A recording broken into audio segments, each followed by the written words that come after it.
পর বান্ধবী এসেছে বাসায়। বান্ধবীকে জিজ্ঞেস করলাম, বান্ধবী তুই কি খাবি? বান্ধবী বলে, আমি আজকে ভর্তা খাবো, তাও তোর হাতের ঝাল ঝাল ভর্তা। ওম্মা, বান্ধবী তুই এতদিন পরে এসেছিস, তোর জন্য খাসি রান্না করি, গরু রান্না করি, সেগুলা খাবি, তুই দেখি ভর্তা খেতে চাস? বান্ধবী বললো, হ্যাঁ আজকে আমার খুবই ঝাল ঝাল কিছু খেতে মন চাচ্ছে। এই হোক, বান্ধবী যেহেতু খেতে চেয়েছে এতদিন পর, তাহলে তো তাকে স্পেশাল করে কিছু বানিয়ে দিব।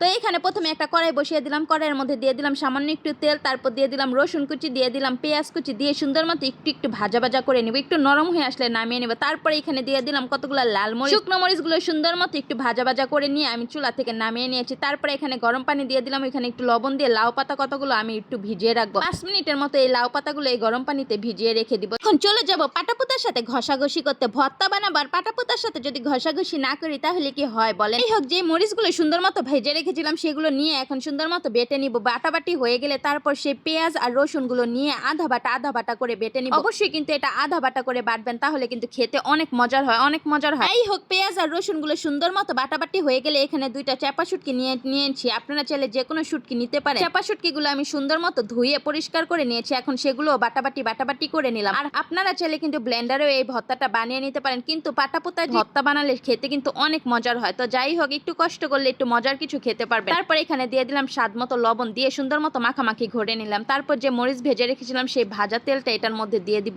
এতে করে খুব সুন্দর একটা ঘ্রাণ বের হয়। তারপর সুন্দর মতো মাখাজাকা করে নিয়েছি। তারপর যে 5 মিনিটের জন্য লাউ পাতা ভিজিয়ে রেখেছিলাম সেখানে দিয়ে দিলাম এই ভর্তাটা, দিয়ে একটা চাপা শুটকি একবারে আস্ত ভিতরে দিয়ে দিব, দিয়ে সুন্দর মতো পেঁচিয়ে নিব।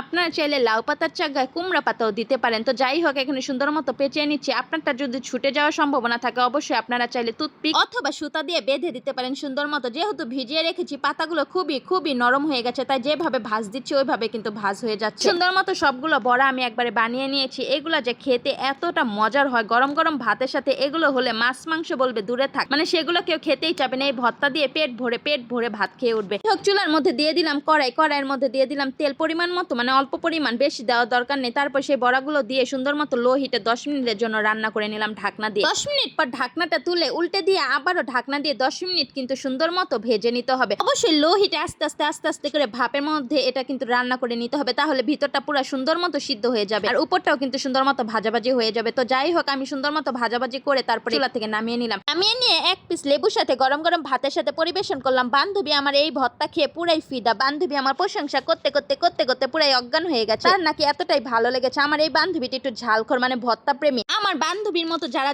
ঝালখোর আর ভর্তা প্রেমী তারা অবশ্যই এইভাবে একবার হলে এই রেসিপিটি করবেন। আজকের মতো এই পর্যন্ত। যদি ভিডিওটি ভালো লাগে সবার সাথে শেয়ার করে দিবেন, লাইক কমেন্টস ফলো দিতে কিন্তু একটুও ভুলবেন না। লাইক ফলো দিতে কিন্তু একটুও টাকা পয়সা লাগে না, কিপটা আমি বাদ দিয়ে দিবেন, বুঝছেন? আজকের মতো এই পর্যন্তই। আল্লাহ হাফেজ।